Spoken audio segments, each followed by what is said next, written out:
KSRTC ದೂರದ ಪ್ರಯಾಣಿಕರ ಸೌಕರ್ಯವನ್ನು ಹೆಚ್ಚಿಸುವ ಗುರಿಯನ್ನು ಹೊಂದಿದ್ದು, ಮಂಗಳೂರು ಮಂತ್ರಾಲಯ ಮಾರ್ಗದಲ್ಲಿ ತನ್ನ ನವೀಕರಿಸಿದ ಪಲ್ಲಕ್ಕಿ ನಾನ್ ಎಸಿ ಸ್ಲೀಪರ್ ಸೇವೆಯನ್ನು ಪ್ರಾರಂಭಿಸಿದೆ.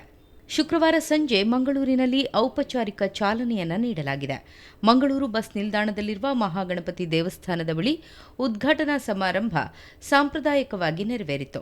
ಮಂಗಳೂರು ದಕ್ಷಿಣ ಶಾಸಕ ವೇದವ್ಯಾಸ ಕಾಮತ್ ಹೊಸದಾಗಿ ನವೀಕರಿಸಿದ ಬಸ್ ಸೇವೆಯನ್ನು ಉದ್ಘಾಟಿಸಿದರು. ಈ ವೇಳೆ ಮಾತನಾಡಿದ ಶಾಸಕರು, ಉತ್ತಮ ಆಧುನಿಕ ಬಸ್ಗಳ ಸೇವೆಯನ್ನು ಕೆಎಸ್ಆರ್ಟಿಸಿ ನೀಡುತ್ತಿದೆ. ಮಂಗಳೂರಿನ ಜನರು ಇದರ ಸದುಪಯೋಗ ಪಡೆದುಕೊಳ್ಳಬೇಕು ಎಂದರು. ಒಳ್ಳೆಯ ಅತ್ಯಧಿಕವಾಗಿರುವಂತಹ ಯೋಜನೆಯೊಂದಿಗೆ ಗ್ರಾಹಕರಿಗೆ ತೃಪ್ತಿಯಾಗುವಂಥ ರೀತಿಯ ಒಳ್ಳೆಯ ಅವಕಾಶಗಳು, ಆಧುನಿಕ ಶೈಲಿಯ ವ್ಯವಸ್ಥೆಗಳು, ಒಂದು ಕಡೆಯಿಂದ ಮಧ್ಯಾಹ್ನ 3:30 ಗಂಟೆಗೆ ಇಲ್ಲಿಂದ ಹೊರಟ್ರೆ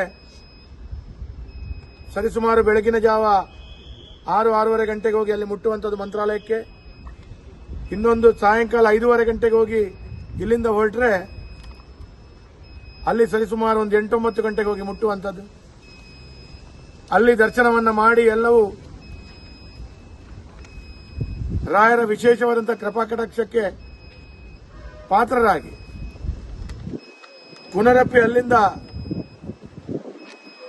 ಸಾಯಂಕಾಲ ಹೊರಟು ಬೆಳಗಿನ ಜಾತ್ರೆ ಭಾವಕ್ಕೆ ಇಲ್ಲಿ ಬರುವ ರೀತಿಯ ಒಂದು ಒಟ್ಟು ಚಿತ್ರಣಗಳನ್ನು ಇದರಲ್ಲಿ ಮಾಡಲಾಗಿದೆ. ಇನ್ನು ತಾವೇ ಬಸ್ ಓಡಿಸಿ ಶಾಸಕ ಕಾಮತ್ ಪ್ರಯಾಣ ಉದ್ಘಾಟಿಸಿದ್ದು ವಿಶೇಷವಾಗಿತ್ತು.